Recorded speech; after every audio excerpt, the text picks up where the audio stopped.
आपण बघणार आहोत महाराष्ट्रातील बातम्या. महायुतीतील घटक पक्षांची मनं जुळणार. आता जिल्ह्यात राबवला जाणार हा उपक्रम.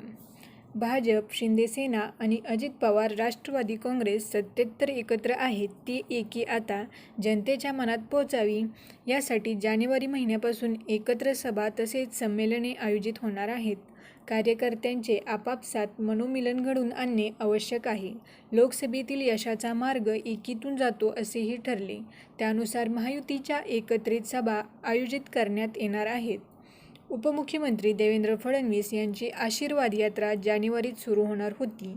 त्यात आता मुख्यमंत्री एकनाथ शिंदे आणि उपमुख्यमंत्री अजित पवार सहभागी होण्याची शक्यता आहे.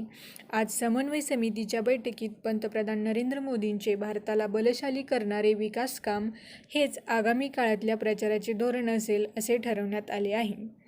सत्तेचा लाभ तिन्ही पक्षांच्या कार्यकर्त्यांना मिळावा यासाठी महामंडळाच्या नियुक्त्या येत्या 10 दिवसात पूर्ण केल्या जातील.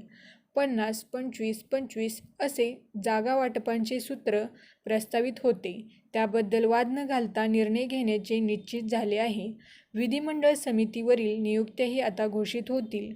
काँग्रेस नेते अशोक चव्हाण यांना लोकलेखा समितीचे प्रमुख पद मिळण्याची शक्यता आहे.